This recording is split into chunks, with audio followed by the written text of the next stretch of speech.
Welcome to the 21st edition of Podcasters. Today with Dorota, Iskra and Hennes Mauritz. Welcome, guys. Thank you. Thank you. Thanks for the invite. Good to be here. Yeah. Please introduce yourselves. Who are you? Who are you working for? Dorota? My name is Dorota Iskra.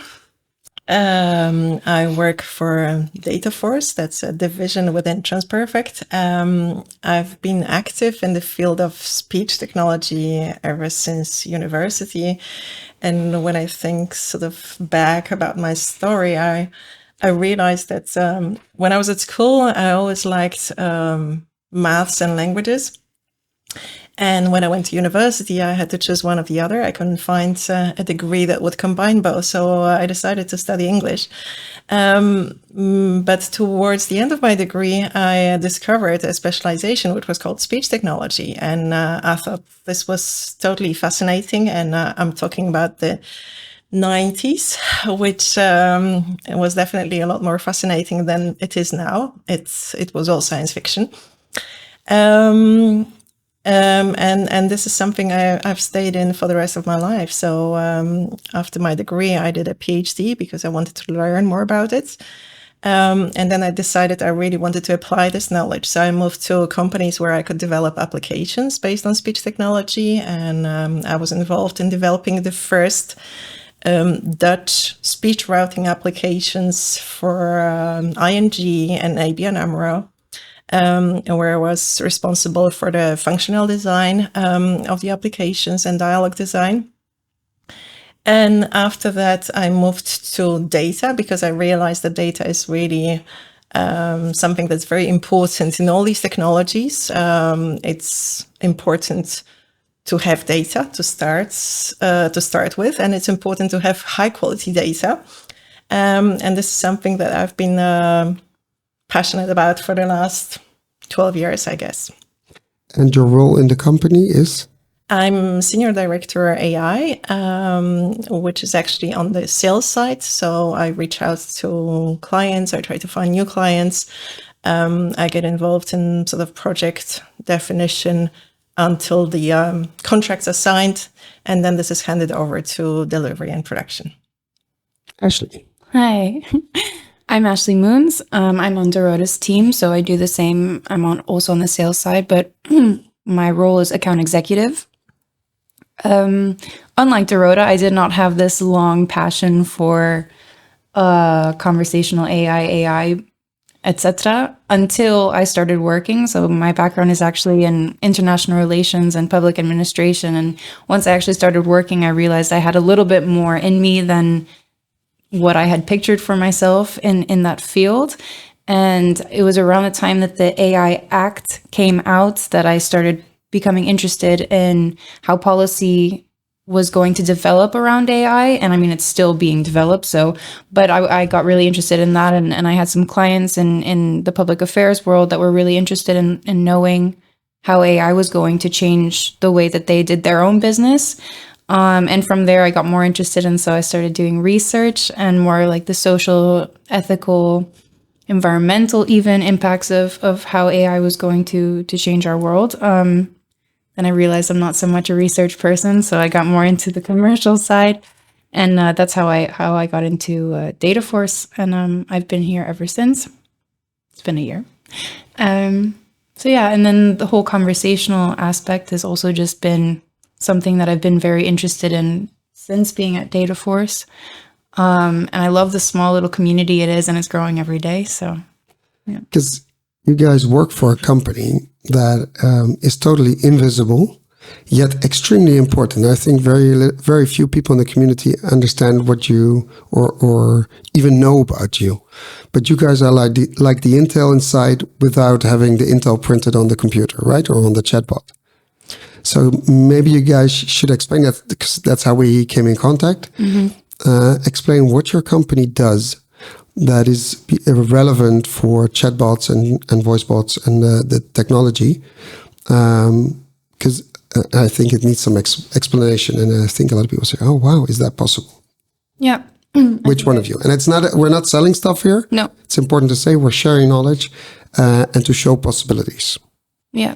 So I think I can begin, and then Dorota, if you want to let me know.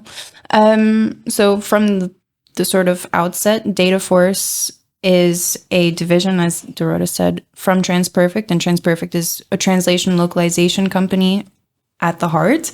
And then Dataforce is sort of filling in those data gaps from speech and text that we've sort of realized in the last 4 years have become super important, as Dorota said, to the development of AI.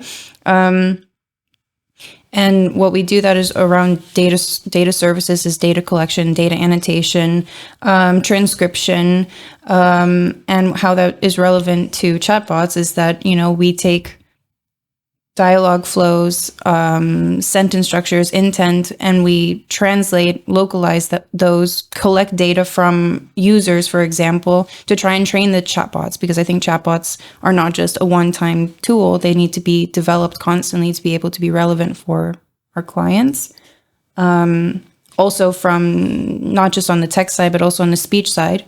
So in preparation for this, we also discussed, chatbot shouldn't just be text. It shouldn't just be that somebody can message, hey, I need, my order fulfilled or whatever it is, that they should also be able to invoice, say, the same thing, maybe because they cannot type or be a little bit more inclusive in that way as well.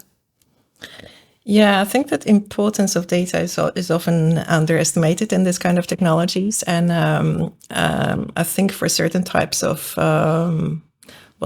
I would like to call this technology, so maybe not necessarily applications, but, like automatic speech recognition or natural language processing.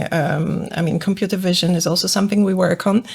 People do start to realize that, first of all, it's important to have data, and it's important to have a lot of data, because the more data you have, the better the results usually.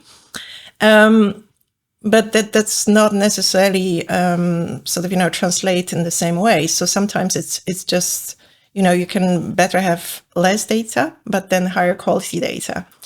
So I think for all these kind of technologies where we've been using neural networks in the last, I don't know how many years, people realize more and more the importance of data. I think for chatbots, I think this is still a little bit more underestimated than in other sort of areas. And maybe it's because people think that, once you've put in a few sentences in your sort of, training base, you're fine. But this is obviously not how this works. So like Ashley has mentioned, we help companies to create this training base for chatbots and make sure that this base is representative of what their clients would say, resulting in an applications that people find effective and enjoy using.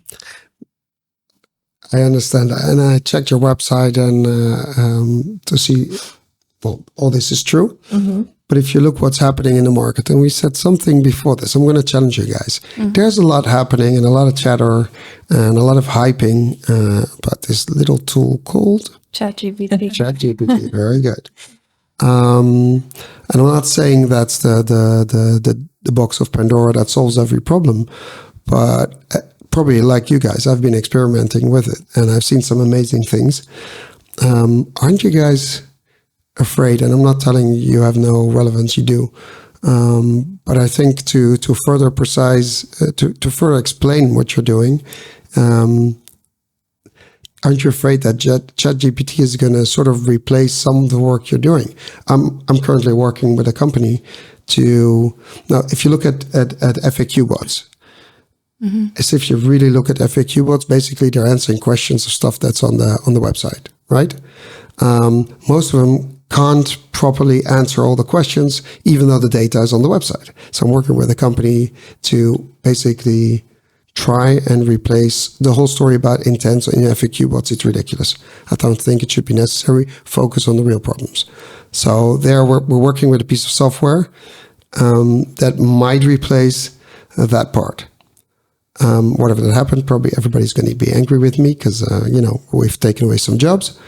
But aren't you afraid or worried that these technologies are going to not make you irrelevant, but less relevant as a company? Not you guys.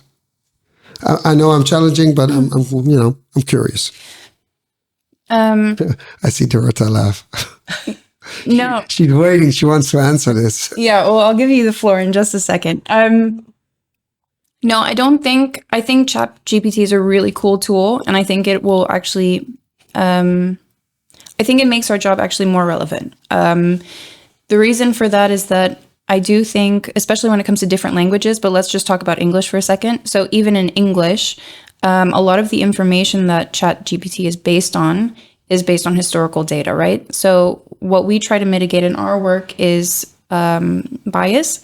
And we do that through data collection that is just genuine and real and in real time. And we are very cautious and conscious about the fact that there is a lot of biased data out there. And I think because GPT is based on historical data, there's already inherent bias in the English language, for example. So are you telling me that what you're doing is actually a filter over ChatGPT or software that does the same thing? Well, I wouldn't say it's a filter. I think it's just a different way of collecting data. And I think it's a different way of providing also the training data. So let's, I don't know. Yeah, let me maybe jump in here. So, ChatGPT is absolutely amazing, and it's, totally. But there's also a lot wrong with it, by the way. Totally impressive of what it's able to produce, but it's also only as good as the data that's behind it. I don't know, only the companies that like OpenAI would know what exactly they've used to create the ChatGPT and what it is really sort of capable of representing well. It cannot filter out fake news. It works its way in. Exactly. So it's still sort of, all these AI technologies that are supposed to replace people. I mean, they replace maybe sort of, certain simple tasks. But there's definitely a lot of room for us. I don't feel threatened by it at all. In the same way as I sort of, don't feel threatened by the fact that lots of researchers are working on technologies that require actually less data to produce the same results. I mean, this is sort of, quite a big trend in the research community. Does it mean that companies like us are going to be out of business? I don't think so, because the shift is just changing. You're just being challenged to produce higher quality data. Well, higher quality, or you move to sort of, new languages, you move to new applications. Everything is totally open, and I think we're going to be good for a long time still. Mm-hmm. See, the other thing I see is if everybody's using ChatGPT, then everything is going to be the same. Yeah. And how does that, as a company, allow you to be different? Well, I mean, you know what I mean? Is if you're a commercial company, you want to set yourself apart from the rest. Absolutely. So if everybody using the same technology and it produces the same answers, you also see a lot of stories with prompts and the way you talk to ChatGPT. And let's forget ChatGPT. It's just one AI company. You see a lot of them pop up and come with really good propositions. Because ChatGPT doesn't give you a reference where it gets its data. No. There's another company that does the same and actually gives you the reference of where they got the data. And I think that's far more interesting because then I can be the judge if I find that data relevant or not. Mm-hmm. Or I can maybe limit the resources they can use and say, okay, I don't want that as a source. Yeah, I mean, by default, if we go back to having replications of different technologies, by default, all of our data that we provide as training sets are proprietary. So they're very personalized and based on what our clients require. We don't resell that data. It really belongs to the client once it goes out our door. So in that sense, we're not replicating anything. It's really everything is ad hoc and unique and relevant. Yeah. Yeah. So you talk to actual customers or to create the data? Well, it depends on what services we're providing. But if we're talking about chatbot localization or chatbots training sets and building training sets, then we're working with linguists and translators and people who speak the local lingo. Yeah, exactly. Yeah, so we have the ability. So let's say you're trying to create a training set for a chatbot in the financial space, and perhaps you want to have people, preparing these training sentences who do actually have some financial experience. This is something we have the ability to recruit this kind of people, or medical background or technical background. And maybe sort of, when we talk about how we create these training data sets, I mean, there's different ways of doing it. A lot of people go for translation. We believe in our company that people would be saying things in different ways in a different language.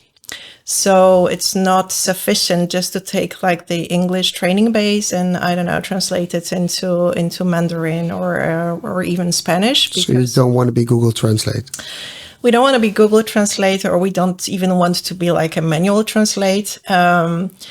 So, I mean, one way of doing this is actually sort of, translating, and it's always up to the client, but we try to, educate clients and explain to them that it's better actually to have like a data collection in that specific language from scratch.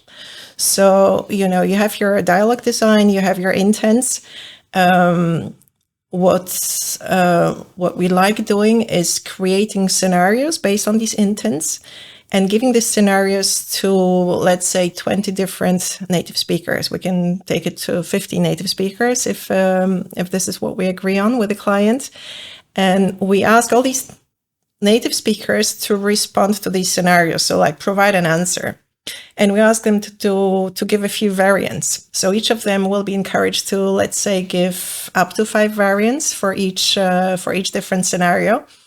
And we believe that this creates a very powerful, robust training base, because you get responses from a fairly large number of people. So not just one linguist, one translator who will try to sort of, think of different variants off the top of their heads. You get this from a large number of people, and you encourage them to provide variants as well, which means that you will not be getting the same answer from everyone, but they will really make an effort to think of different ways of saying the same thing. And our experience is that chatbots trained on this type of data are very powerful and robust in understanding what the intent of the users is. And you get good customer feedback. Absolutely, yeah. Because that's the end customer who judges if it's good. That's where the value is. Yeah, I mean, another thing that we also do is in line with this same concept is even if client says, okay, we don't want to go for the full thing, we just want to translate from the English into whatever language, we're happy to also then have 20 customers then work on the undeployed chatbot and give some feedback based on that. And we've found that customers really find that valuable information too. So actually user testing. So user testing, yeah. That's interesting. So the chatbot is built, the everything is in there, and then you guide the customer in the testing. Yeah. And you do suggestions for the language. Yeah, we do suggestions for the language, but I think it's also providing this tester base, which is important because if you work in one language, let's say you're based here in the Netherlands, you're creating a Dutch chatbot. I mean, you can probably easily find Dutch testers. I think so. The question is, do you want to sort of, spend your time on finding Dutch testers? Do you want to spend time on sort of arranging payments and coordinating them?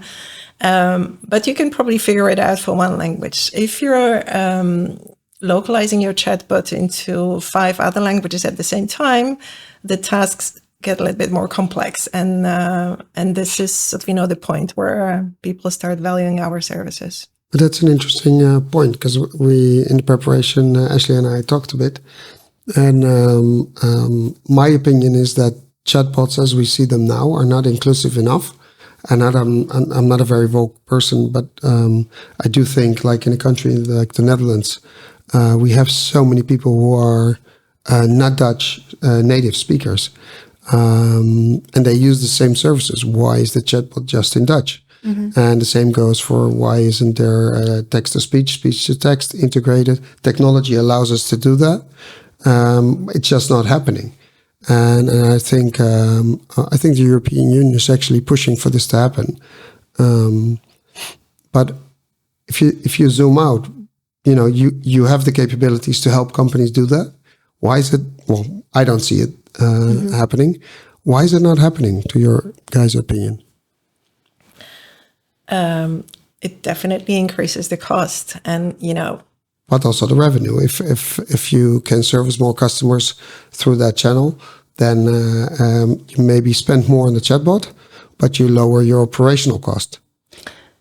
Yeah, I think it's kind of a chicken and egg question too, because I think inherently a lot of people, customers, for example, just don't trust that chatbots will deliver the response that they are asking, or they have to ask 40 different things before they get the answer that they want. A lot of the times they're right. Yeah, exactly. Unfortunately. Yeah, so then it becomes a thing, and I think clients know that as well. So there's a sort of, do we do it ahead of time before customers complain about it, or do we just leave it be and have live agents? The stupid thing is that I'm all about the strategy before you start and designing the chatbot and then choosing the right technology. And what we see is actually in every podcast this pops up, that people don't, or companies don't strategize enough before they begin. So if you want to do multiple languages in one chatbot, you need to think about the technology that can handle that. No, but usually they decide on technology that can handle one language model. And then you run into trouble if you want to make it multilingual and text-to-speech, speech-to-text, and integrate all that. There's not a lot of technology that can handle all of it. So I think because they take decisions in the beginning, it limits them further down the road.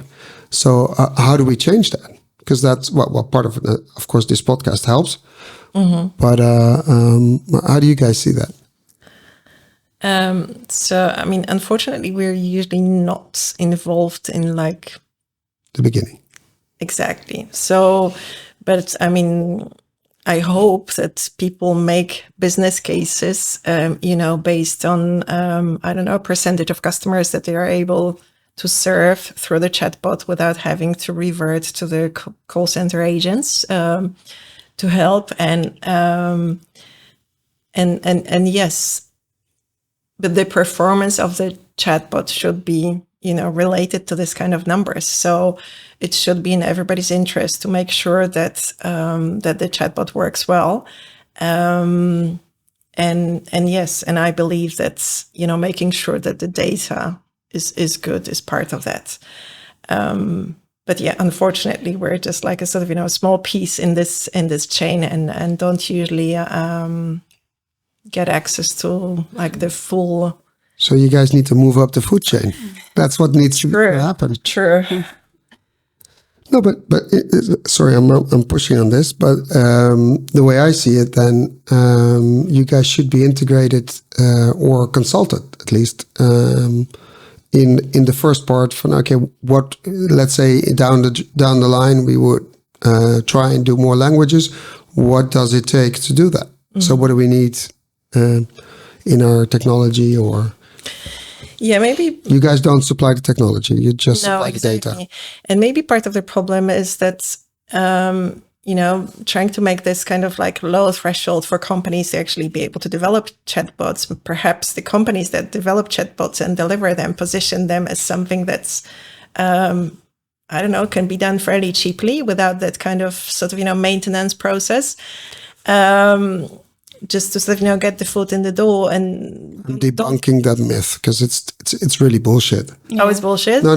You're not saying bullshit. Okay. I'm saying the fact that anybody that introduces a chatbot, unless it's the most simplest of simplest, with a website that's developing, with a company that's developing its services, technical problems or whatever, it's a myth that you can have a chatbot fully functional, delivering great value to the customers without having a team servicing the technology or the bot and improving it, like a process of continuous improvement.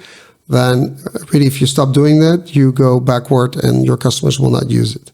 I think that, I would like to add to that too, because I think that is part of the issue, is that a lot of clients or just companies in general are buying chatbots from a chatbot provider and think, okay, I'm good, and they might buy it in all the languages that they need and all the languages that they have markets in, but then that's it. And then the only way for us to sort of get our foot in the door is to work directly with that chatbot provider. But then, the client often doesn't know then that it needs training to begin with because they're not working with it hands-on.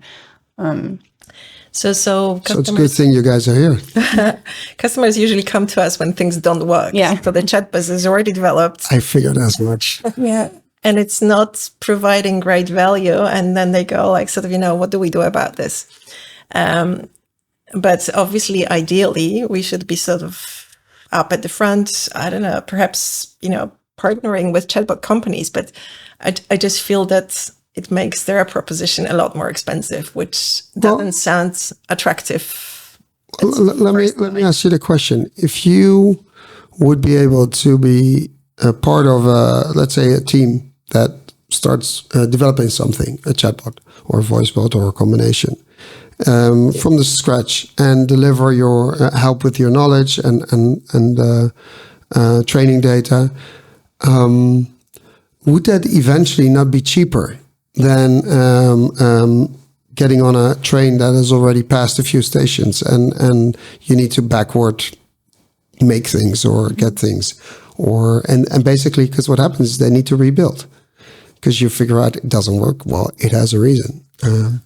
Yeah, absolutely. In the end, it would definitely be cheaper. And the chatbots I was involved in developing, the testing is the most important thing, and you get all the a lot of crap comes up and stuff you didn't think of, you couldn't have thought of beforehand, because customers eventually do something different than you expect, always. Mm-hmm. That's a rule, actually. Yeah. And so if you could use that knowledge from native speakers and bring that back to the front, I think you would lower cost.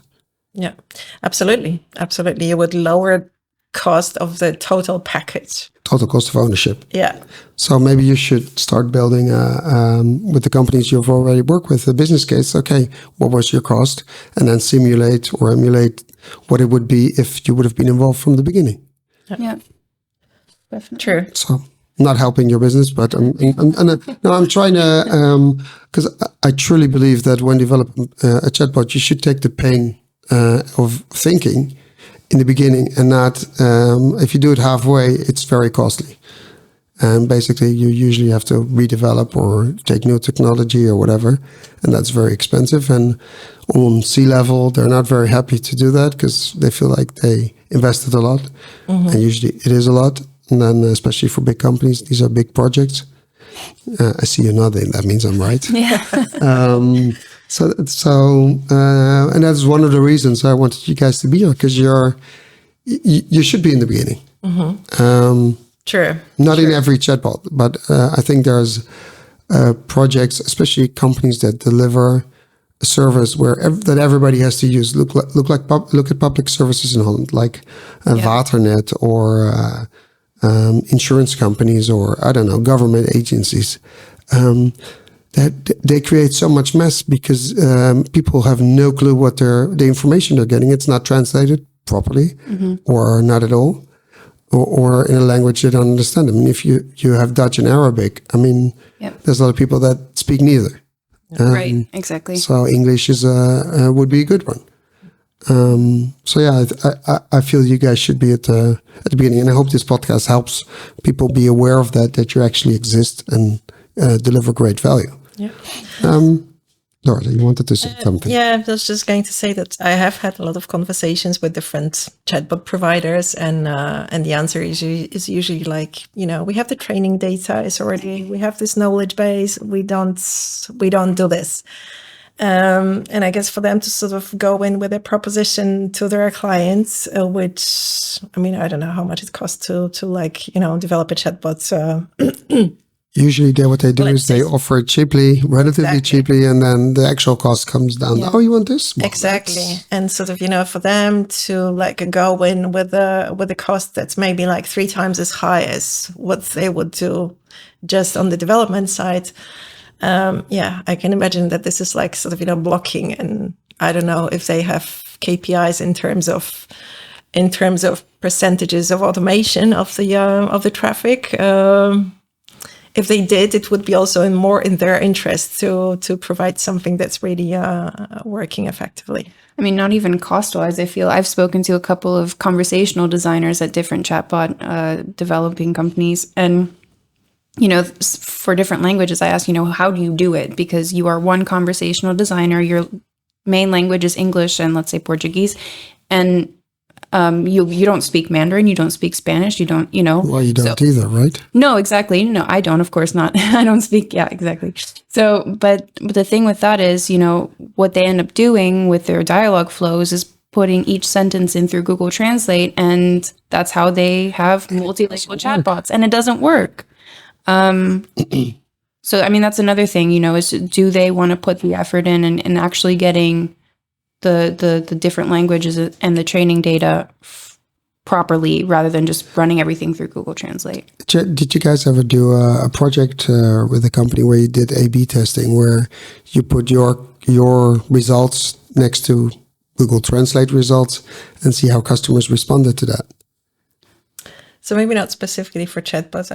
We've done A/B testing on, some other types of applications and projects, but not chatbots. For chatbots, I'm not aware of. So I think this kind of comparison. Yeah. I think if you would have, because the proof is in the eating, we can say it and we can all believe it's true, and I believe it's true. But I think if companies actually see that because the problem in chatbots, you need time to get to a certain level where the customer feels comfortable and uses it. But if the responses are lousy, or the chatbot doesn't help you find the right answer, people are leaving the chatbot. You don't get the volume, you don't get the training data, etc., etc. So you don't get any better. What if you would get the customer to stay and be happy because he gets the proper answers, he is understood, etc., etc. So I would presume if you have like a project where you can prove next to the other option that you're better, and that the customers who come in your chatbot or chatbot trained with your data and your language, it gives better results and a higher value, then the conclusion is easy. Then it's not expensive; it's actually of high value. I think we're in the market, then they're having the wrong discussion. It shouldn't be about cost. It should be about value. That's right. I mean, that's the whole purpose of implementing a chatbot to begin with. Yeah, but the problem is the chatbot itself, it's about value, but then the discussion is about cost. I agree it should be about value, but somehow the people who are involved in numbers, they always make the discussion twist to numbers. But I think most chatbots, if you've done right, they have a great business case. And apparently, if you involve your efforts, the value could be greater, especially if you want to be multilingual, which I think, I don't know if EU law is going to make that mandatory, but I wouldn't be against it. Actually, that would pump up your business, actually. Yeah, absolutely.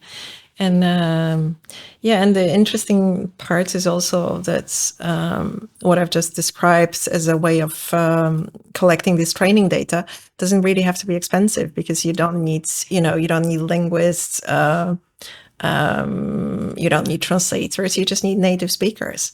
And you pay them an hourly wage or something.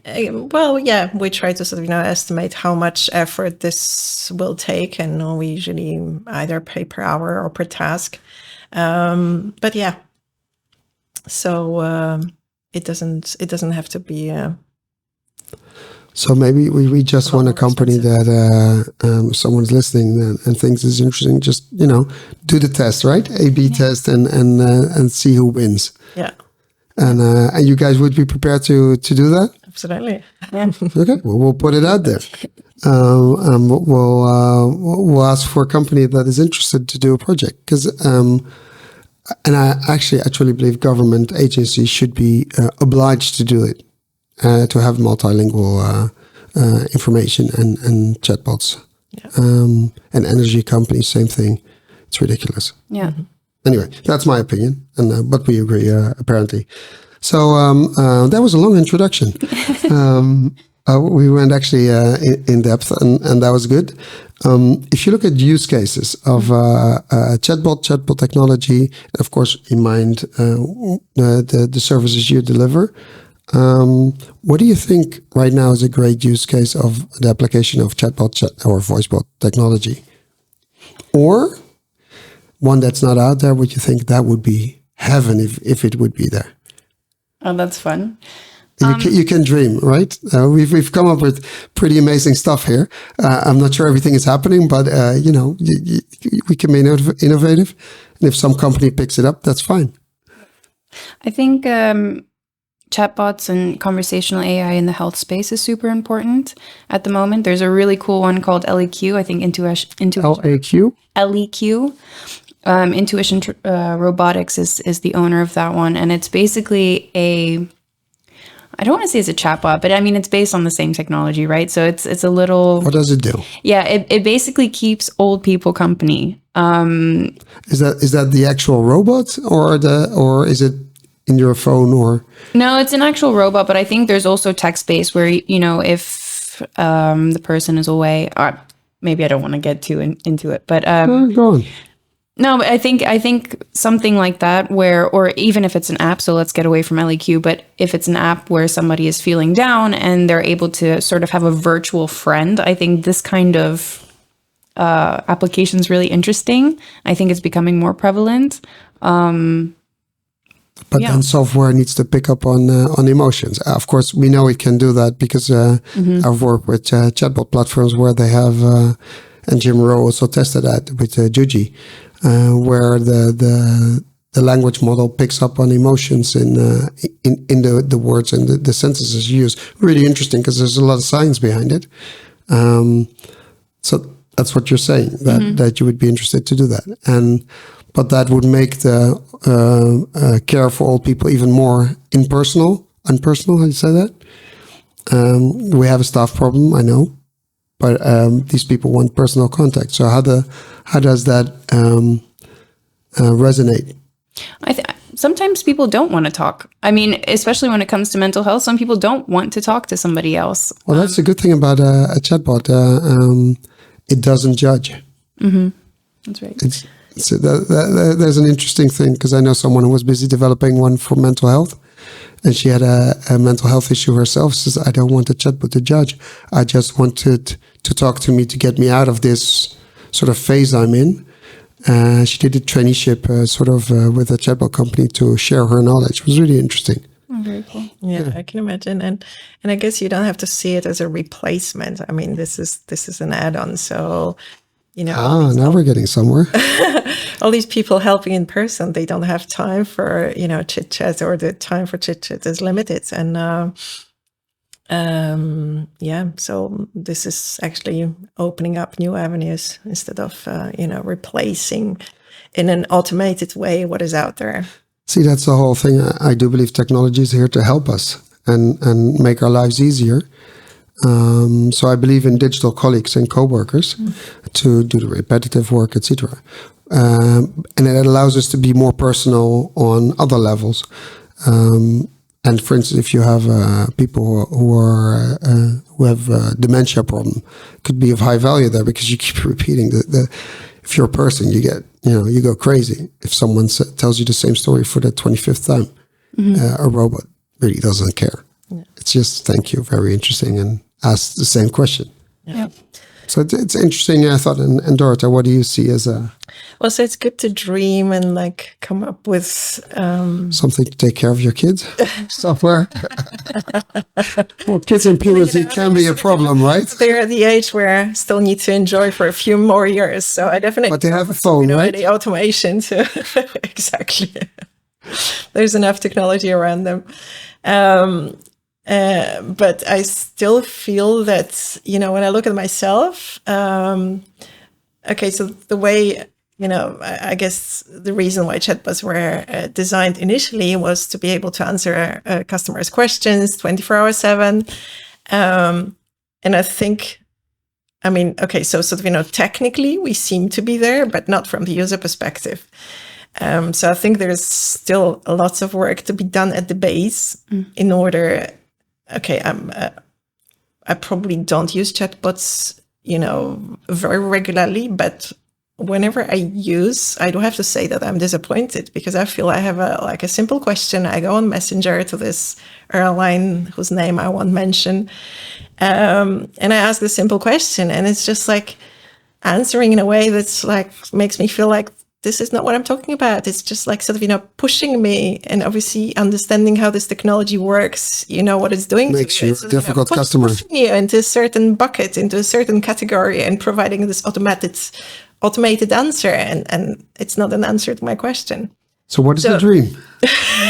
Now we're getting my dream is to sort of, to get chatbots to, answer, in my opinion, simple questions in a way that customers really feel helped. Do you feel then that, because that's a very general dream, and I think 99% of the people who've used the chatbot would fully agree with you, even in the community. Because I don't know how many podcasts you've watched or listened, but in every chatbot we test, we run onto the sort of the same, well, not the same, but similar problems of, okay, now we're getting stuck because it doesn't understand me, or it has totally the wrong intent, or different variation on the same theme. But you basically want a chatbot to understand you. And do you want it to be personal? Do you want the chatbot to be about you? So using your data in the back end of the company to help you and understand you better. Because sometimes a question makes no sense if it's without your personal data. Once it has your personal data, it makes every sense of the world. Absolutely. So from that perspective, personal, yes. So if I'm a client with this airline and, they have my telephone number because this is how I'm approaching them, I would like them to be able to use this information in their answers to me. So, and would you mind having then in terms of security? Of course, it's a big thing. Would you mind that there would be like a two-factor authentication? Like, okay, we have your phone number. We send you a text message with the code. Please enter the code here. And then, or it retrieves automatically from your phone. That's also possible. And then you can actually move to the part where it's about you. Mm-hmm. Yeah, I mean, that would be fine. But I think very often in practice, what happens, even if you like doing things through the app, it still feels like it's not using the information which is in the app, which is related to your account. So would you say, I'm being suggestive here, I understand, but would you say that in the near future, if we succeed in having chatbots understand people correctly in multi-languages, in different languages, not multi-languages, not proper English. You could have corrected me, actually. Sorry. Okay.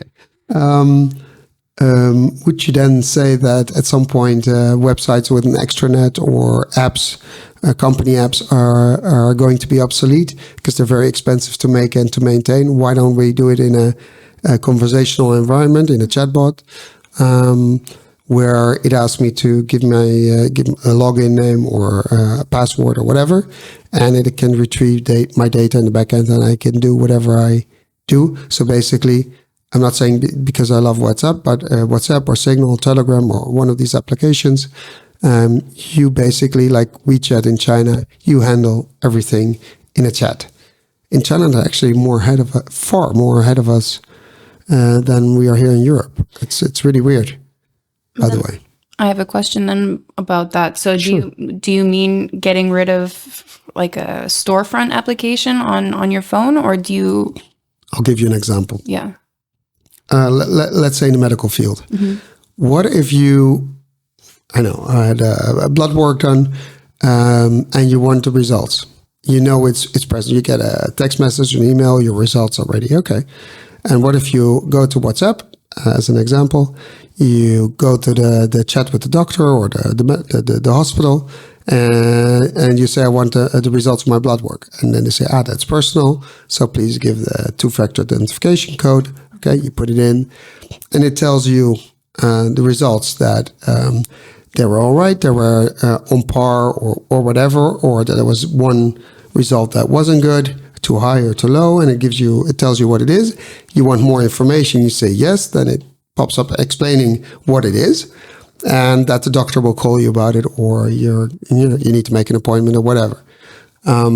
That's what I mean. And then it's in the space where I'm already at. I don't have to go to a different app with a different login method, because the hospital uses in Holland the government login. But if you're not government or semi-government, you can't use it. You need something else. So the consumers are going crazy with a gazillion methods of logging in somewhere. So what if it could be made easy and you just get whatever's relevant for you in a conversational situation when you need more information, you just click it. You already see now, I don't know if you tried that, on the Google Chrome, you can have an extension with ChatGPT connected to your account. And basically it shows the Google result, and next to it, the ChatGPT result. It's really interesting. Oh, yeah. You should try it. It's really interesting what's happening, because it's sort of, how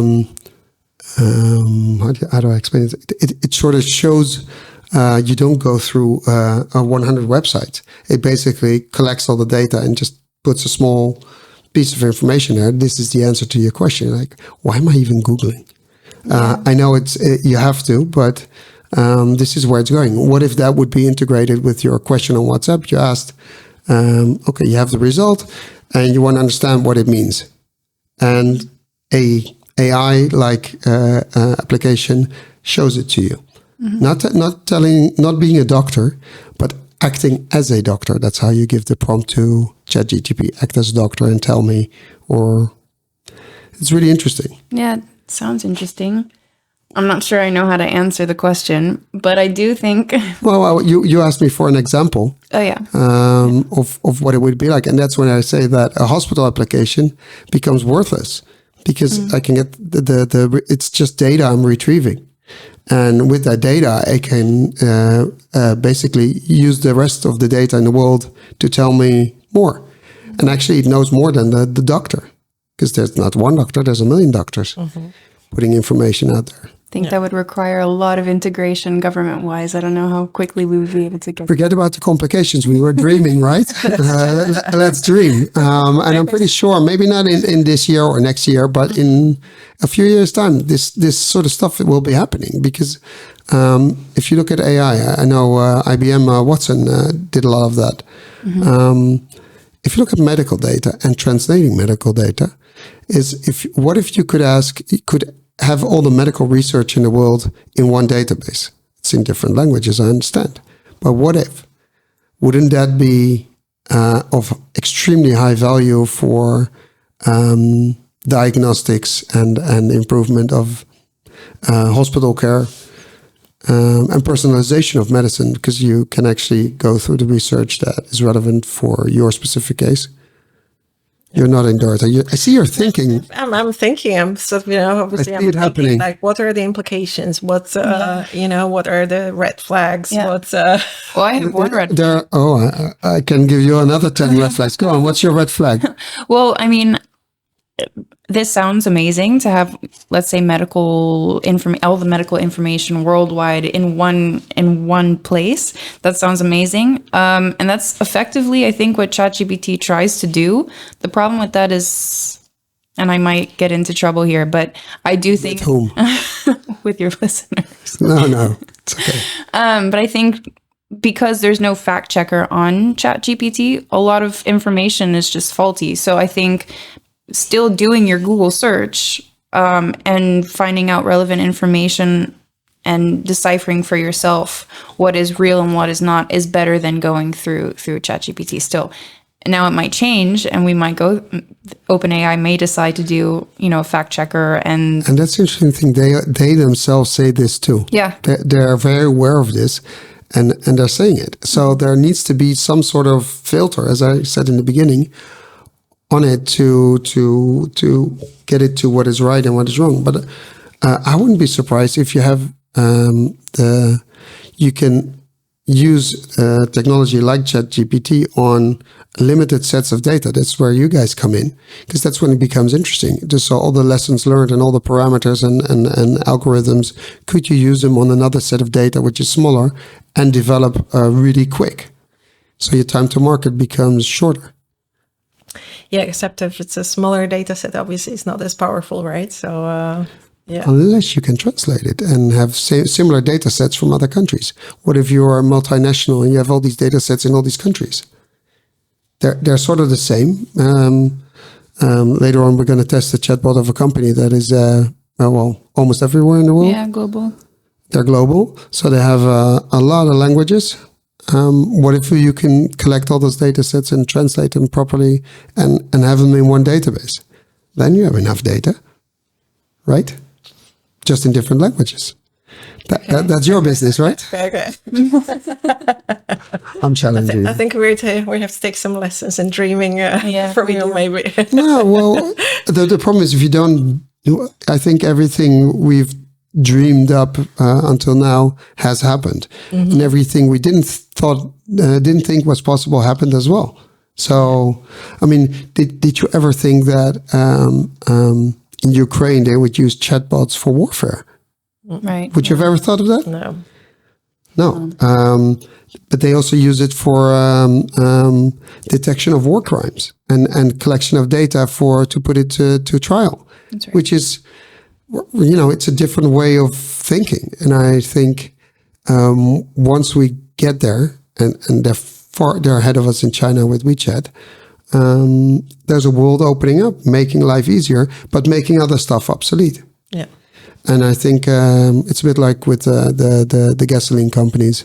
They still want us to use gasoline, and now they're going to other alternative energies. Yeah. And then you see the cars changing. But that's, I think, the reason why we don't have hydrogen cars all around yet, because they don't know how to make money on it yet. So, and I think here is the same problem. Once companies understand how to make money on multilingual chatbots, I think everybody will be asking for it. So then probably we need to find a way to make that easy and accessible. That's right. And fast. I don't have the answer how, but that's up to you guys, I guess. Yeah. I see Dorota thinking, so how am I going to do it? That's a salesperson in you, right? I don't know. Yeah. I thought salespeople didn't think. They're lazy in general, but the fact that both of you are laughing is a good sign. That I always learned that the best salespeople are extremely lazy, and that by default, if you're lazy, then you find the most efficient way to do things. Oh, I see. Because you don't want to do much and still have good results, right? Yeah, exactly. Here you go. You want to talk about? Yeah, that's why we're here. What it wasn't. Yeah. That's not being lazy. I'm putting you guys to work. If you look at the news of today or yesterday or the past weeks, is there something you saw on the news where you say, okay, if they would have used a chatbot, or they would have been multilingual or voice bot, it would have been so much different, so much easier? Or you saw in the news, well, I didn't see anything in the news about a chatbot except for ChatGPT. But other than that, did you see anything where you say, okay, that would have been so much easier, so much... I've had people here talk about and dream about, when they talk about the mess in the tax department. It would have, why can't I do a VAT through a chatbot, which actually makes sense, because you ask a few questions, you say yes, you put in a number, and it's done. Yeah. Same thing. Mm-hmm. Why make life so difficult? That's just one example. But can you think of something in the news where you say, I'm surprising you with the question, I know. Well, if you ask my 13-year-old daughter the same question, she would have said... That's a good one. They are the future. Exactly. She was fascinated by ChatGPT and how it would be able to do her homework and write her essays. She will be a salesperson. Mm-hmm. And that's something that's been a lot on the news in terms of, what impact that will have on education and how teachers have to come up with their programs in order to test the kids' knowledge without them being able to use tools such as ChatGPT. Why should that be a problem, actually? Because teachers are not going to stop this technology. It's going to go forward. Well, but I guess they want to, make sure that the kids are actually making some kind of an effort and learning certain capabilities and beyond like being able to use existing technology which is out there. So that's an interesting thought, because if you look at not just in the Netherlands but the school systems, if we can, I've held a discussion with this with my kids. But if you look at it from a distance, the school system is actually totally not obsolete, but totally outdated everywhere. Because why would we have kids learn dates from history at a certain year, at a certain date? It's totally, we can look it up. And I had a discussion with my son. He said, "Well, you can look it up on the internet." And I said, "Yeah, but it's in a book." I said, "How do you know that whoever researches the source of the book, how do you know that is true?" Because the government says it's true, and because it's written there, it doesn't make it true. Well, I grew up in communist Poland, so No, it's interesting. So he says, so if you zoom out, so why do we put our kids' heads full with useless dates? And they're useless. Where they can look it up if they're interested, and why don't we teach them capabilities? That's interesting because, so this is maybe not necessarily within the scope of our discussion here, but I think Amsterdam is actually, maybe I don't have a lot of comparison, but it's a place where you have different types of schools, and there's definitely schools that are focusing on capabilities, and I can give you examples. Good examples, I hope. Of course, but yeah, absolutely. So like developing capabilities within a project and not so much within a subject. And then you have to look up things about history. You have to look up things about geography and create a little movie where you're actually telling in your own words what you've learned about something. That's very good. And then the data is available on the internet or in books or whatever. So it's more about like researching the data and then, picking useful information and then bundling this information into something that's is a product. Yeah, and then definitely kids learn during the process. And I hope they also teach them to filter, because to figure out, how do I know if something is true or not? Yeah. And be critical human beings, because I think a lot of people just blindly follow everything, and we need to be more aware of what's happening or what's not happening, and be critical. I'm not saying I don't say you have to be a rebel, but No, that's probably the most important skill these days, right? Yeah. I think, even going back to the ChatGPT thing, is even if schools would leverage, let's say when kids write essays or something and they do it through ChatGPT, which is the big thing now, right? Everyone's writing their essays through it. And they're fully right, so rightfully so. And it's there, why not? What I think would be interesting then is indeed to do this kind of capabilities thing, is where you test the student's knowledge or test the kid's capability on figuring out what information within this essay is correct and which is not. And that requires a different skill. So fine, let them write their essays on there, but maybe judge them not on how well that they were able to tell ChatGPT how to write the essay, but how well did they go through it and make sure that the information was correct? How do they judge whether ChatGPT is being legitimate, or if it's maybe sentence structure, whether they, edited it afterwards? I think that might be some way to leverage. There's already software where you can put in the result of ChatGPT or any other AI software, and then it decomposes it and says it's built by AI or not. The kids are using that same software to change their text in such a way that the software cannot detect. They just run it through it as often as possible to put in words or sentences, so it cannot be constructed as AI generated. It's really interesting. Oh, yeah. So I wasn't aware of that. Yeah. they use, I can give you the name of the software.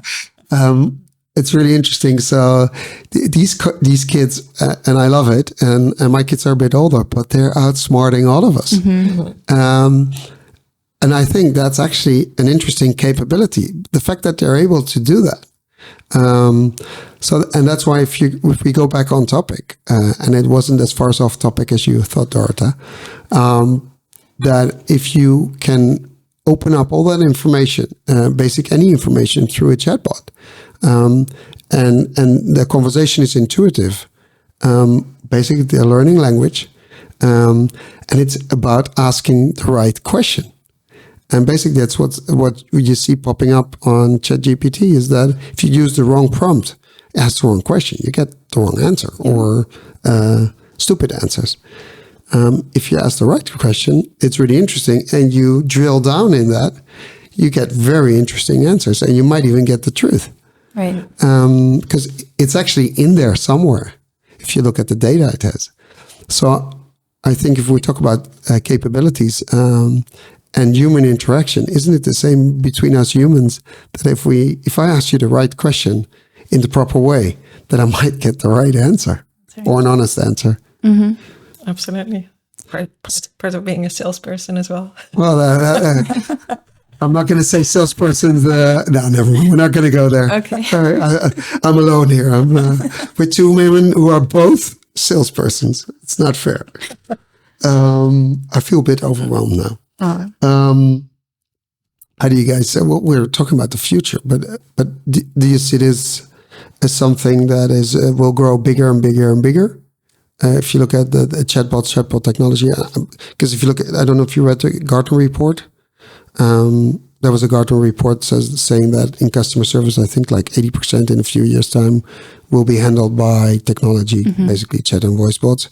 And my statement is the people will not be fired because they're needed to give actual personal service, but usually for more complex issues. But you guys see that happening. Of course, if you look at your business, you must say that.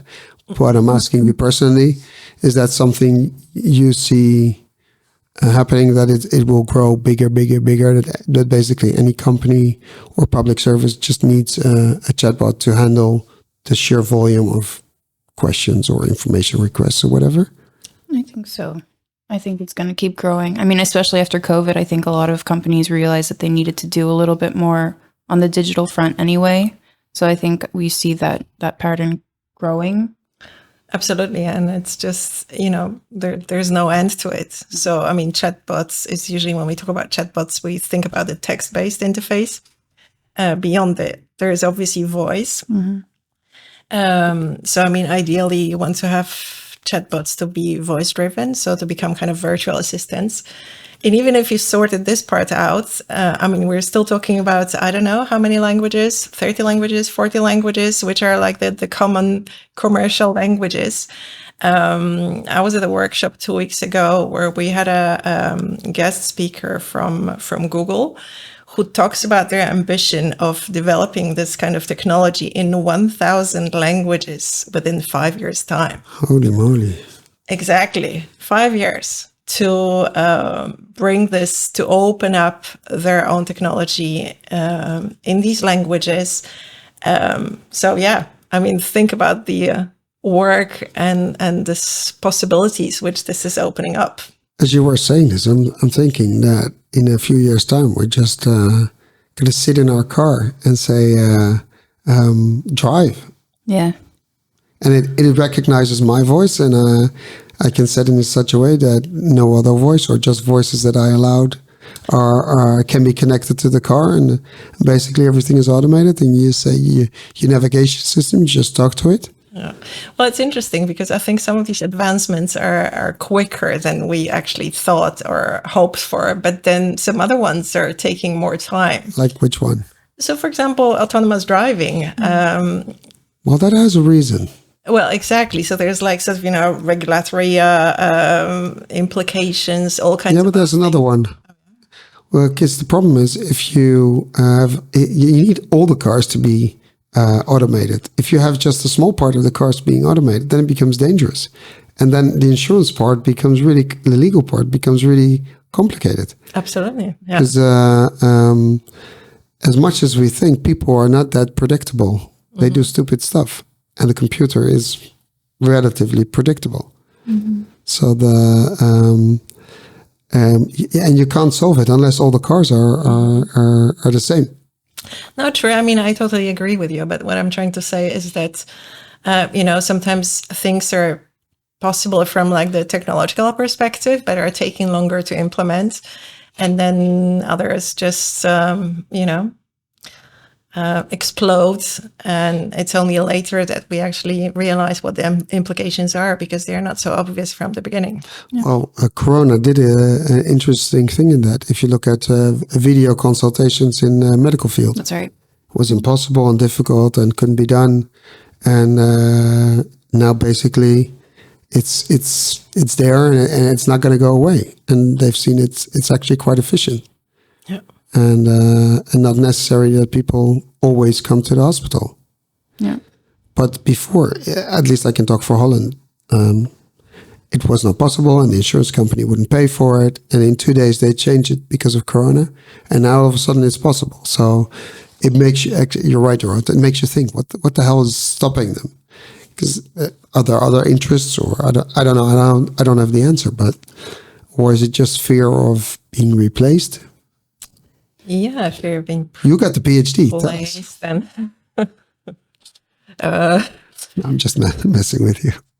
fear of being replaced. I don't know, protecting your kind of own Way of space, or afraid of changes. I guess there's been lots of.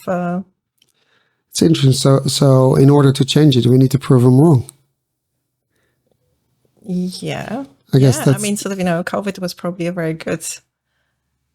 never waste a good crisis, huh? Okay, that's a way of putting it as well. Well, I'm not a denier or something, but of course it brought about a lot of disaster, but it also brought about a lot of good things. I mean, and never in history a vaccine was developed so fast. Mm-hmm. If you think about it, Yeah. And all of a sudden a lot of hurdles were pushed aside or taken faster. Why is it possible now? Why can also all of a sudden government agencies can run faster than before? Yeah. No, it definitely, made us change the way we do things in so many different areas. And, we were forced to change the way we do things. So I'm sure there's been some You enjoyed the home education, right? positive lessons learned. Not. From the reaction, I was in between jobs. I had lots of time. okay. Your kids were really happy with you. You had so much time. Yeah. No, but and you? How do you see that? How do I see? A future?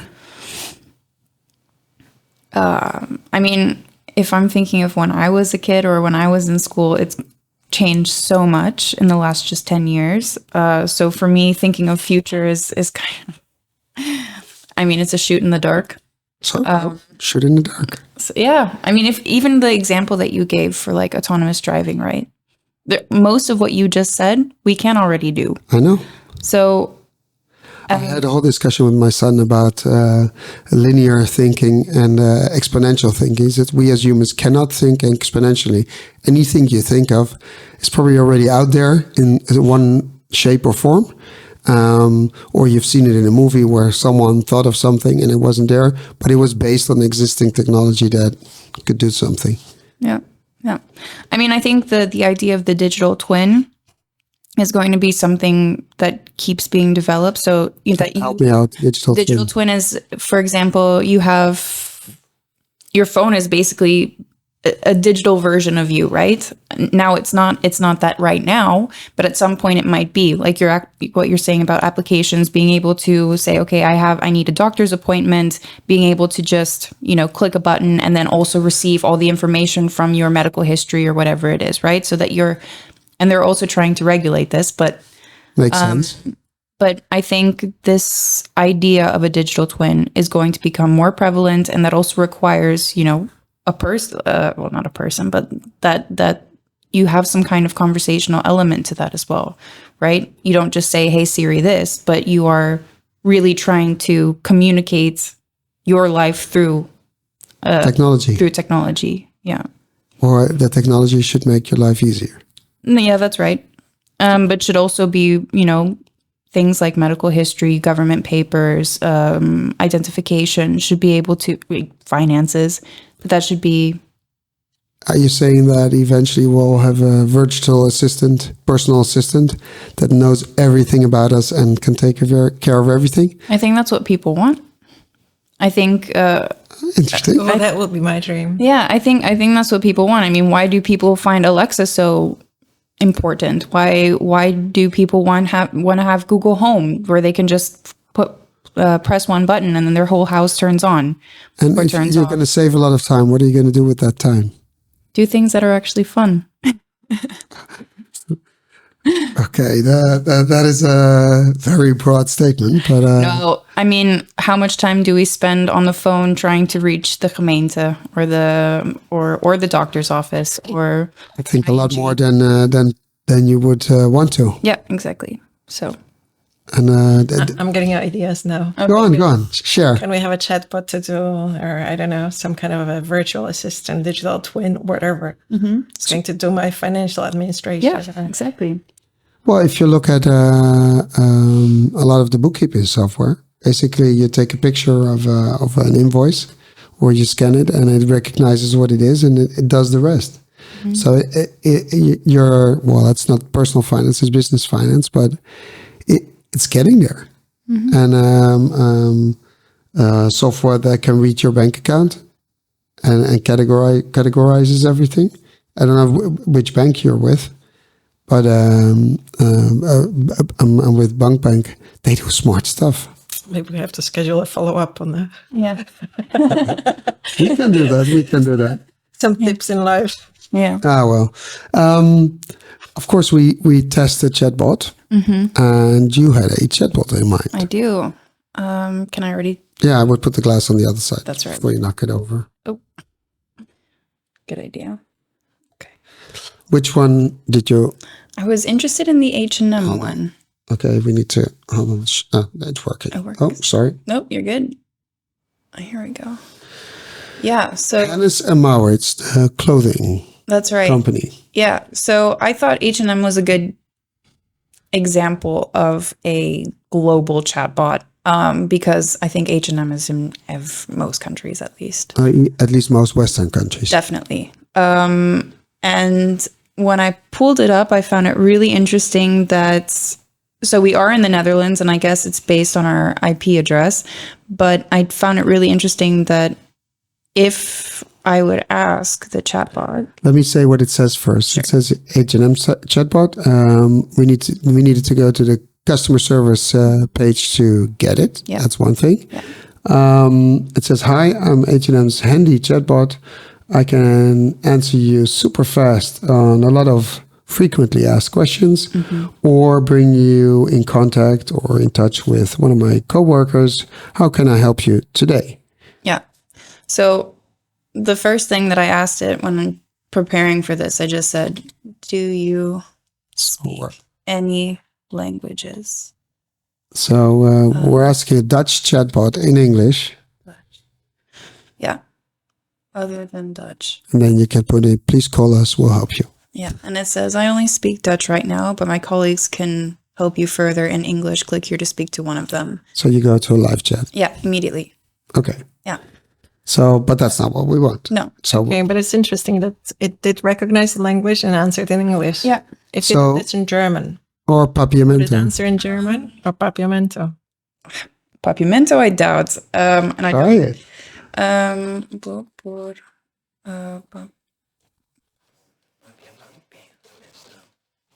So I'm asking, in Papiamento, if the chatbot can speak Papiamento. Okay. Now it's no, Now so it didn't recognize. Okay, I'm not sure if I can follow you. Can you ask the question in a different way? So it did not understand papiamento, and it probably thought it was like gibberish or something. Yeah, so I'll ask it in Spanish. ¿Hablas español? I only speak Dutch right now, so it did recognize the Spanish. So It recognizes that this is a different language. Yeah. And it answers in English. Yeah. that's okay. It's not good, but I understand they try to help you. Mm-hmm. Interesting enough, you would assume that in Spain they have a Spanish chatbot. Why don't they revert you to the Spanish chatbot?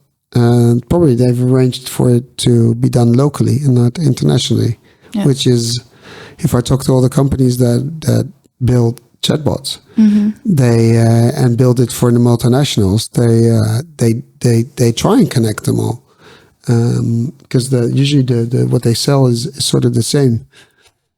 Yeah, you would think that this is not so difficult, right? No.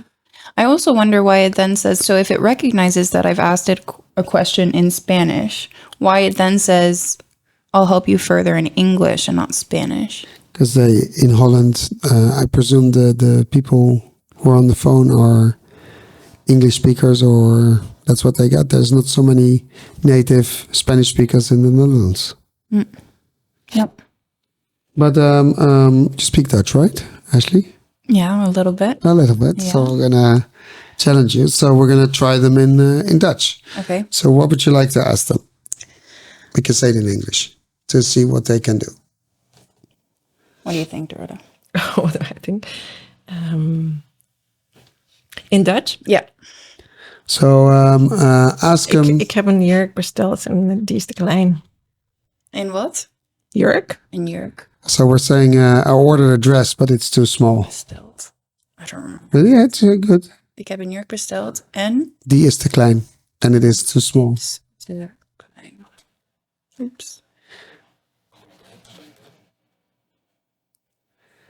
And then it answers, "Are you looking for? I have a problem with my discount. What the hell? Wow. It's the klein discount? I don't know. Yeah, my dress was discounted. They took off the bottom, or and there's a quality problem with my purchase. And interestingly enough, it does not understand your intent. No. So and it doesn't offer the option other. No. So here we see, Sure. sorry, H&M, but you're missing the point here. What if you're wrong? They're assuming they can't be wrong. So maybe we should say, ik begrijp je niet. Play the game the other way around, where the chatbot tells you, I don't understand you. Ik begrijp je niet. Okay. Here it goes. Okay, I see that my suggestions are not giving the answer you're looking for. Would you like to talk to a live chat agent? This is actually really good. One try, we didn't get it. You get the option to go to a live agent. That's actually Yeah, that's very good. So kudos for H&M. And we say no, of course. They know. We've tried a couple of times a live agent in the podcast. Really fun. Oh, yeah? Yeah, messing with someone really fun with IKEA, where we were asking about the I don't know, the sausages, and they're like, but the person didn't know what's in a podcast, but it was really fun. Oh. So that's if you so you say mijn jurk is te klein. Ja. Is te... En ik wil hem terugsturen. Okay, so we said the dress is too small. I want to send it back. And then it says to check on your order. It still doesn't understand. You need to log into your account for verification. If you bought it as a guest, click here. Just click here on the guest thing. See what happens. Where does it take us? Oh, that's a lot of information. It says, okay, at H&M, we offer items from different brands and suppliers. Did you guys know H&M had different brands? I did know that, yeah. I didn't know that. Okay, I'm learning. And it has nothing to do with chatbots. Interesting. Okay, to help you, I would like to know if it is about returning an H&M item or one of our other brands.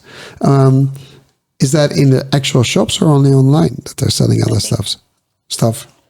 Well, I think if we click on one of these other company or other brands, they will take us to the different web pages. Okay. Anyway, it says here, click underneath on the brand of your item, especially for the holidays. We have the holidays. Okay. They're long gone. Yeah. We have prolonged time frame in which you can return your goods of 50 days on all orders placed between 21/11/2022 and 11 December 2022. That's really weird. It's a long time ago too. No, but if but you I say guess- the holidays, then why not Christmas? People bought just before Christmas maybe a present. But it's 50 days, so it's still...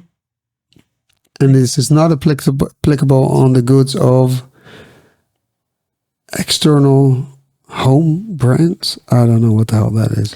Okay, by that point, I would have given up. Yeah, same. It's too complicated. Yeah. Yeah. Well, after Too the much first information, not answering, the question that you have, like, Yeah. what can you do? Too many choices. Yeah. And it's interesting. So now you would say you want to go to a live agent at this point, or you want a phone number, you want to call someone. You're done typing. Yeah, I guess a live agent is the only option, right? Or Oh, that's just what like you so, think. you just give up and live with the dress that's too small. Or Oh, hold on. door. Hold on. Maybe we can ask if we can call someone. Kan ik jullie bellen? It's interesting. Is there a phone number and will they give it to me? Really? You can call. Hold on. This in is really, English. this is weird. We're asking a question in Dutch and we get an answer in English. You guys need to call them. This is really bad. If you're listening. Well, they will be. We'll tag them. Okay, cool. You can call us on phone number. On weekdays, we're available between 8 and 6, Saturday and holidays between 9 and 5, and on Sunday between 9 and 1. On December 25th and January 1st, our customer services. What do I care? We're on the 24th of January. Exactly. For the holidays. Guys, this is a typical example. Remember when we said you need to put in money to service your chatbot? Someone was sleeping here. Someone was. This is an old message. First of all, it's in English, in a Dutch chatbot. Yeah. And we were typing in English, so I don't know what it is. Is it standard answer when you call? But this is like a completely different level from, building training data. This seems like very simple kind of application logic that's wrong here. Yeah. I think it's this is they didn't update it and they left something in there. And if you test your chatbot, you would have found but the it. holidays are coming back now, like for the second or third time in this interaction. So, So it wasn't updated, or someone left the company and just left it there. Yeah.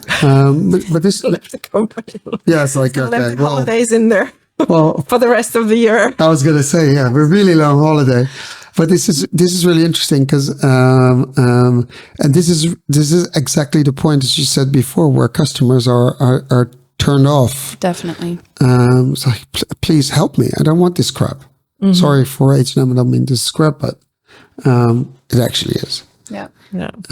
So let's try something else in Dutch again. See what it does. Sure. Hoe stuur ik mijn jurk terug?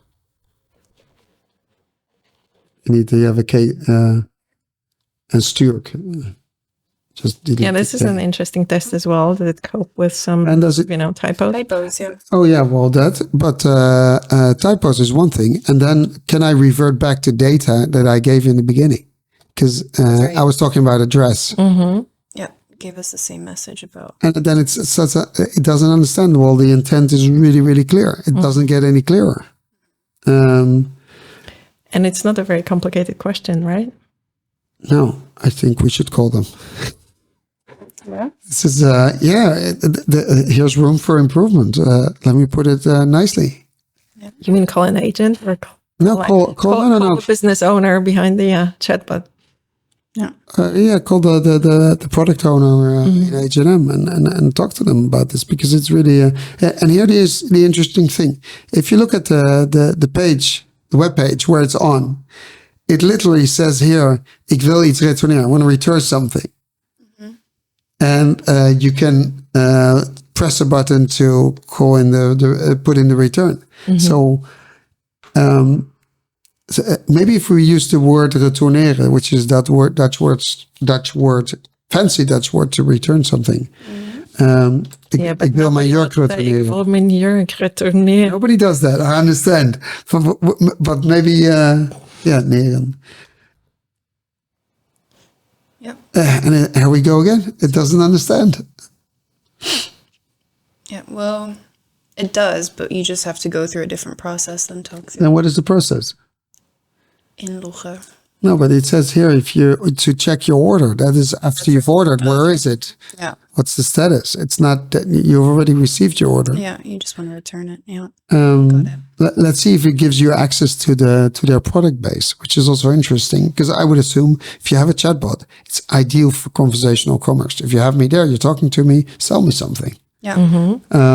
So maybe we should try say, I want to buy, I don't know, what do you buy at H&M? I don't buy anything at H&M. Ik wil schoenen. Okay, well, you're a woman, so that makes sense. Ik wil schoenen. I'm getting all these woke people behind me. You're a woman, you're buying shoes. Handbag, maybe? No. Sorry.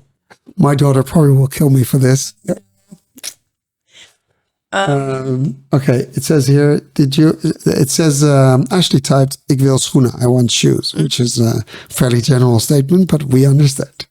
And then it says, did you maybe mean, how do I find an item, or how can I check if it's in stock? This is interesting. Ask them, welke schoenen hebben jullie? Which shoes do you have? It's just, I'm starting to feel that this chatbot is useless. Dorota, from the look of your face, it's like you're horrified. Okay, this is funny. Okay, it still seems that I still can't give you what you're looking for. Would you rather talk to a live chat agent? No, the chatbot. That's why I want to talk to the chatbot. I don't want to talk to someone. This is really interesting. It's maybe we should type, ik wil met jou praten. Oh. Ik wil met. Now I want to have a serious talk. Yeah. Okay, again, it doesn't understand. Rephrase the question. Guys, I have this feeling that no matter what we do, It's going to be faulty. it's going to be faulty. And I have this feeling that this is not very well maintained or thought of, or maybe we needed to have a chatbot and let's have one. And it was sort of done quickly. Without proper thought of what it needed to do. Just like 3 different answer options, regardless of how many questions you ask and what sort of questions you ask. Yeah. So let's be professional about this, which is very hard. I'm not going to ask to rate it because we never do, but would you use this one? Or? Well, I told you that after, answer 2, I would have probably given up. And I'm not sure if I would have gone to a live agent or would I would have just, thought, okay, it was too small dress or whatever. Yeah. Forget about it. This is costing me too much time. Like costing too much effort. And what does it, if you can make that connection, what does it say to you about the brand in your head? Because usually, if you, my opinion, if you do a chatbot properly, it adds great value to your brand. Seriously, it could make your brand worthwhile, more stickiness. But here we see the opposite. So, does that sort of lower the value of the brand in your mind, or would you still buy at them? Well, so when you buy clothes, it's not so much about the. But here it's after sales service. It's after sales service, but ideally. You ordered. You don't use after sales service. Yeah, but you ordered something in the store. Ordered something online. You get it delivered home. It doesn't fit. It's too big, too small, too ugly. and you want to return it. Something really simple. Yeah.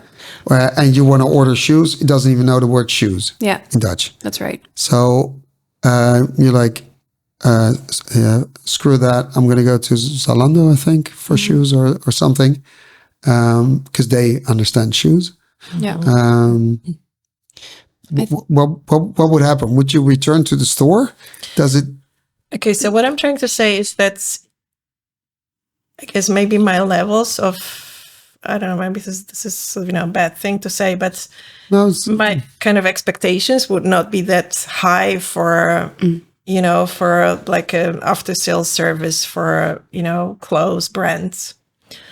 But my expectations of this kind of service or this kind of chatbot would be very high for, let's say, an airline where you're a frequent flyer, you have a certain status, and you expect a certain level of service. I agree. You pay them a lot of money. And that's this is where at this point I would just like say, okay, who cares? Spent $20 on a dress. Yeah, but if that happens 2 or 3 times and you get this kind of reaction, which is like, well, if I'm collecting clothes that don't fit from H&M or any other brand, at some point you stop ordering with. Yeah, That's absolutely. Right. Yeah, definitely.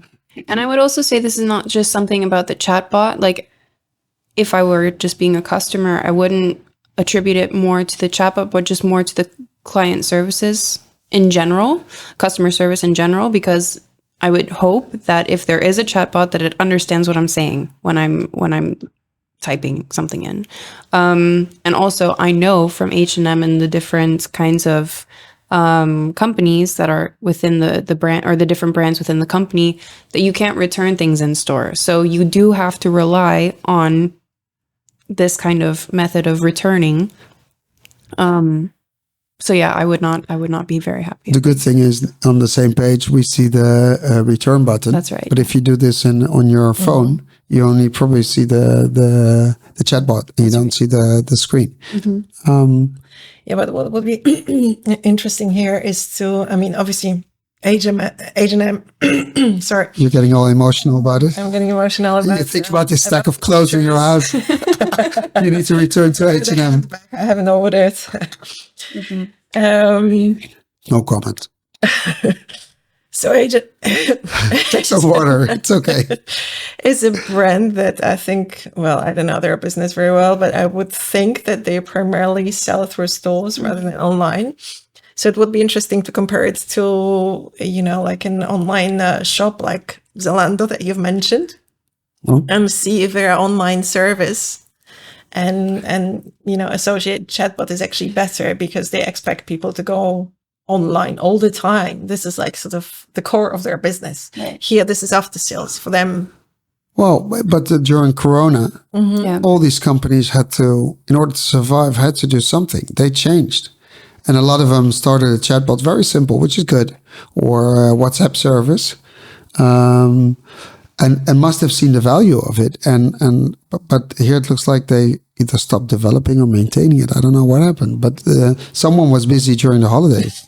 They put in a message. It stayed hanging in the holidays. But it probably stays until next year, end of this year for the following holidays. Was it 2022, the holidays? Yeah. Okay. Yeah. Do we want to see on Zalando and compare it? Exactly. Sure. Let's hope. And maybe they don't even have a chatbot. We don't know. Should I just put chatbot already and see if it comes? That's a good one. It says take how to contact Zalando. Where? It says up there in log. Here. It says video of Zalando chatbot, so there must be a chatbot. Oh no, but this is meteen contact. So. Yeah. Let's see what happens. Okay, you need to not now. Chat met ons. Yeah. But that's probably live chat. You think so? No, I try it. Oh. Shit. And so if I'm not a customer, If you don't have an account, you can't ask a question. So you're putting up a threshold in order to communicate with them, which is annoying. Yeah. Because in the research we did in several projects, we know that the more thresholds you put up, the more you put off your customers, and they just leave it like, okay, too much effort. I don't know the password.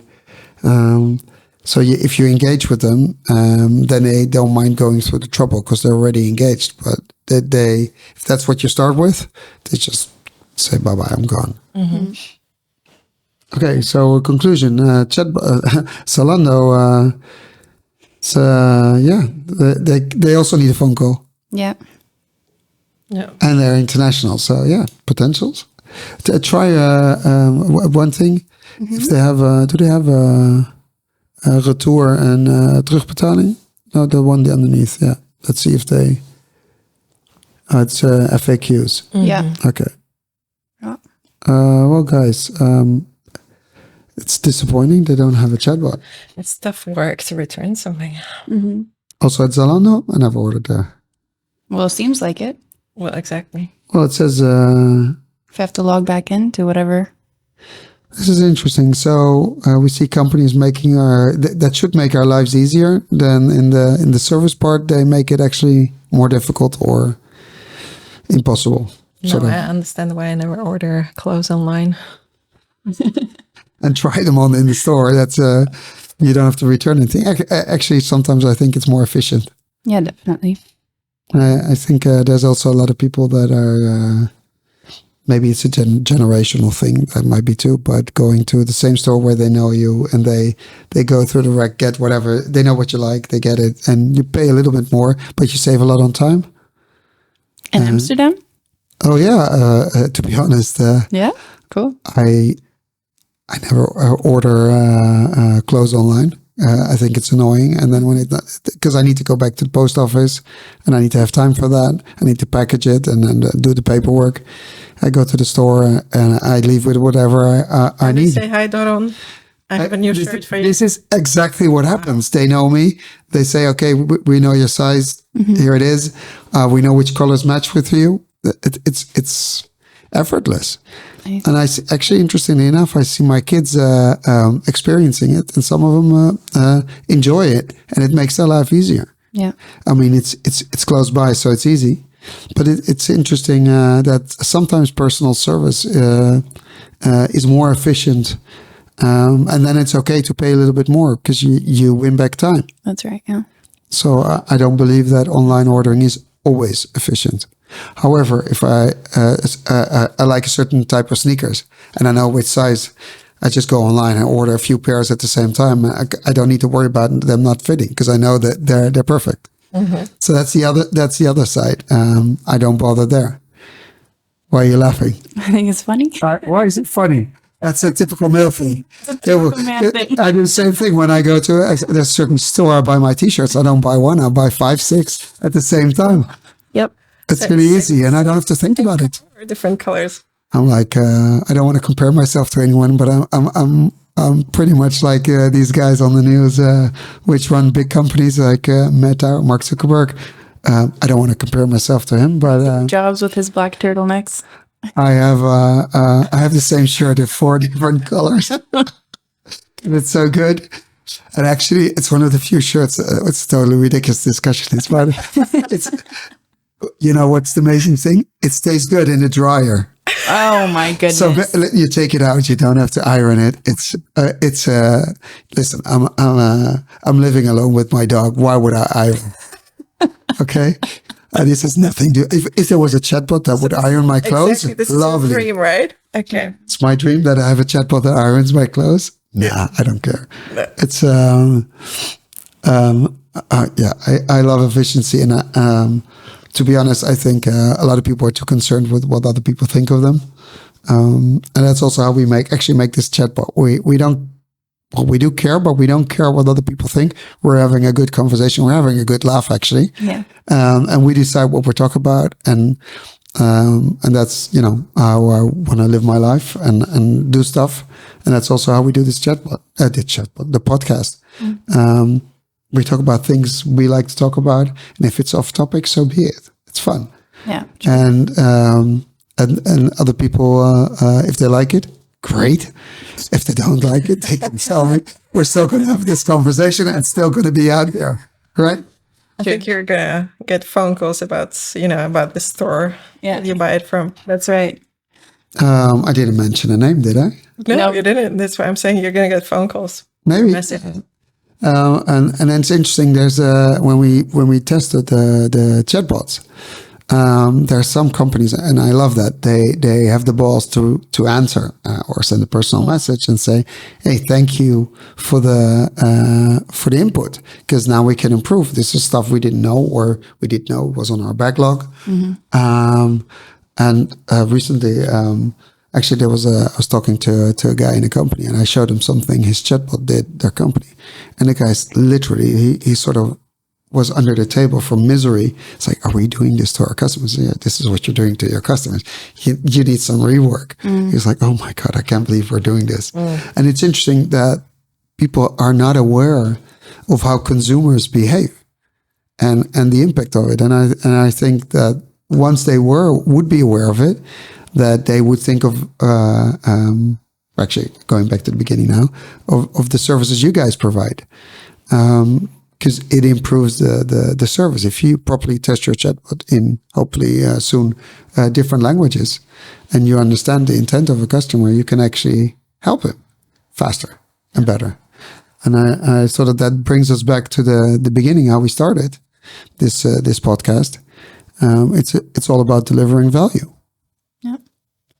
And what you guys do is your value is sort of hidden. Very true. Yeah. So we have to work on uncovering it. So someone is having a motorcycle outside. I think we're sort of there for today. Sounds good. If you would give both of you because we had some serious, of course we had a good laugh, but there were some serious topics, and also about the value you deliver.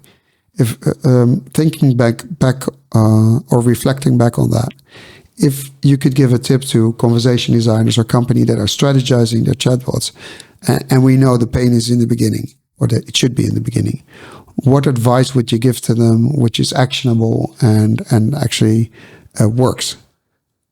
Both of you, two separate advice. I would say think in terms of the end result.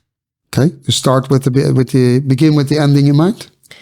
In terms of what value are you trying to bring? Try to make this, as smart as possible, as measurable as possible, so that then you can actually test against it. So it's not just about, deploying a chatbot, but let's go into, how many happy customers are you going to have? How much, traffic are you going to be able to service automatically? Because then you can also understand what kind of investment you can make, and then it will be in your own interest to invest in good quality of data and languages. Yeah. Okay, Ashley. And I would say longevity. So for me, think about longevity. So it's not just about how many languages, but also if your chatbot is, in your mind completely serviced, your business is still growing, your business is still changing. So keep that in mind as well, that even though it's good now, you're going to have to keep adjusting, and that requires extra data or extra annotation or extra work, and not to just say, okay, one and done. Well, basically the process of continuous improvement. Yeah, definitely. I can only agree with that. If someone is looking for you guys, where can they find you? Well, they can find me on LinkedIn. Okay. We'll put it in there. We'll tag you. Same here. LinkedIn. Yeah. Obviously, we have a website. But you want people you're here in the podcast. If someone wants to approach you for a talk or whatever, then the best is to go to LinkedIn and send you a message. Absolutely. Definitely. I think that's easier than trying to spell out our email addresses here, which we're happy to do as well. But we'll tag you in the post, but that's a channel of preference. Okay. Well, that was it for today. Cool. Thank you very much. I really enjoyed it. And I felt a bit overwhelmed with 2 salespeople across. But I think I survived. I'm still standing. Oh, yeah, definitely. Thank you so much. Thank you so much. Been a And pleasure. well, until the next time. Thanks.